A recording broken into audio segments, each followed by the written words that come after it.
I had always believed in family. When I married Jake, I thought we were building something solid, a partnership that would last.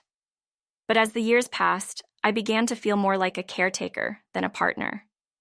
Jake had always been the breadwinner, while I stayed at home, taking care of our two children, Olivia and Max.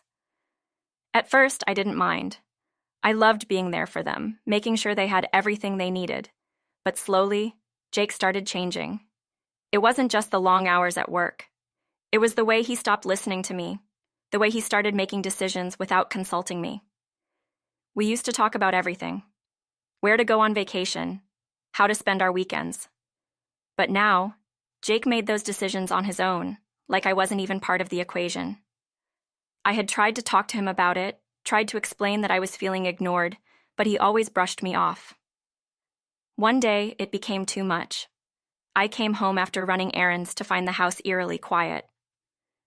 The kids were at their grandmother's, and Jake wasn't there. I checked my phone and saw a message from him. "Gone on a business trip. Be back in 2 days. Don't worry."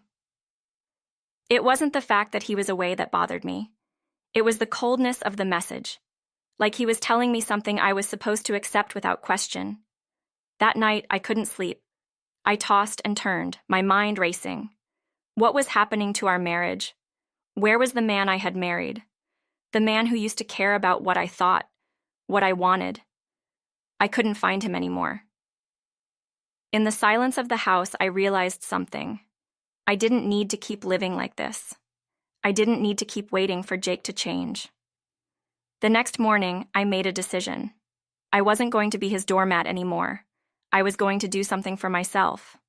I called a real estate agent and started looking at houses. It wasn't easy. I had always depended on Jake for everything: finances, decisions, even the smallest things. But as I looked through listings, I realized I had been capable all along. I could make decisions on my own. I could create a life for myself without relying on him. 2 days later, when Jake returned home, he found the house a bit emptier than usual. He had assumed everything was fine, that I would still be the same wife he left behind, but things had changed. When he walked in, I was sitting at the kitchen table with papers spread out before me. I was going through the documents for a new house. I looked up at him, and he froze. "What's going on?" he asked, his voice flat. "I'm leaving," I said, my voice steady. "I'm buying a house. I can't live like this anymore." Jake looked confused, then angry. "What do you mean? We're a family. You can't just leave. You're making a huge mistake." "No, Jake," I replied, standing up. "You've made the mistake. You've been making decisions without me for years, and now it's my turn to make one." I thought he might try to stop me, but he didn't. Instead, he just stood there, staring at me like he didn't recognize the woman in front of him. "You can't do this," he muttered. "You'll regret it." I wasn't sure if I would regret it. I wasn't sure of anything anymore. But I knew one thing for certain. I couldn't keep living in the shadow of his indifference. I had to find myself again. I had to be my own person. Over the next few weeks, I started looking for a house. It wasn't easy. There were a lot of things to consider, and I didn't have a lot of experience with real estate. But as I toured houses, I realized I wasn't as lost as I thought. I could do this. I could create a life for me and my kids, one that didn't revolve around Jake's decisions. Finally, I found a place. It wasn't huge, but it was perfect for us. A small, cozy house with a backyard and plenty of space for Olivia and Max to run around. When I told the kids about the move, they were excited. They didn't fully understand what was going on, but they knew it was something good. And that was all I needed. When Jake found out, he was furious. He accused me of being selfish, of tearing our family apart. But I didn't let him manipulate me anymore. I stood my ground. I had been putting up with his neglect for too long, and I wasn't going to apologize for choosing my happiness. The move was exhausting. There were so many things to sort through. Years of memories, things we had accumulated over time. But every box I packed, every item I moved, felt like a step toward my new life. I wasn't just leaving Jake behind. I was leaving a version of myself that had been lost for far too long. I was reclaiming who I was. The day we moved in, I felt a mix of emotions: relief, excitement, and fear. This was a new beginning, but it was also a big change. I had no idea how things would go, but for the first time in years, I felt like I was in control of my own destiny. Jake didn't take the news well. He tried to contact me, tried to talk me into coming back, but I didn't answer his calls. I had heard all the empty promises before. He was just trying to manipulate me into staying in the same toxic situation. A week after I moved in, I received an unexpected visitor. It was Jake. He showed up at my door with an angry look on his face. "What are you doing, Emily? You can't just leave like this. We're married. You're my wife," he shouted. "I'm not your wife anymore, Jake," I replied, my voice calm but firm. "You stopped being my husband a long time ago." His face turned red, and for a moment I thought he might get violent, but he didn't. He just stood there, shaking his head. "You're making a mistake.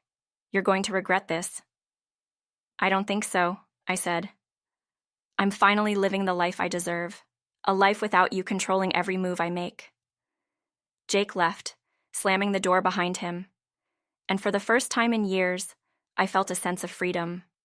It was like a weight had been lifted from my shoulders. I wasn't tied to someone who didn't appreciate me anymore.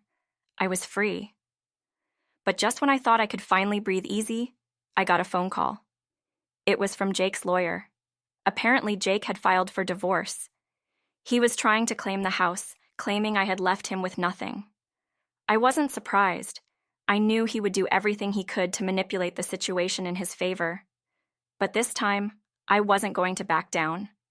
I had the house, the kids, and the strength to fight for what was mine. I had already made up my mind. No matter what Jake threw at me, I wasn't going to let him win. I hired a lawyer and started preparing for the fight. It wasn't going to be easy. I knew Jake would pull every trick in the book to try to turn things around, but I was done being his doormat. I was done being the woman who silently suffered while he made all the decisions. This time, I was fighting for myself. As the weeks went on, things started to heat up. Jake's lawyer kept sending papers, trying to scare me into submission. But I wasn't afraid. I had been living in fear for far too long. Now I was ready to take control of my life, no matter what it took. The divorce process dragged on for months. But as each day passed, I felt stronger. I was building a life for myself and my kids, one decision at a time.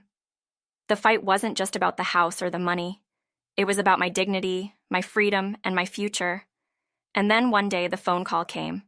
Jake had finally agreed to the divorce settlement. He had backed down. The house was mine, and I would keep full custody of the kids. I couldn't believe it.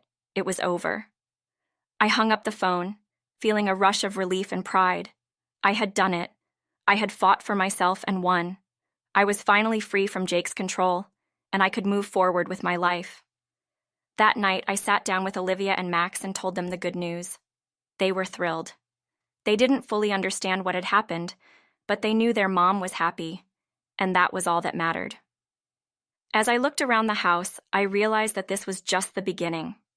I wasn't just surviving anymore, I was thriving. And no matter what the future held, I knew one thing for certain. I was strong enough to face it on my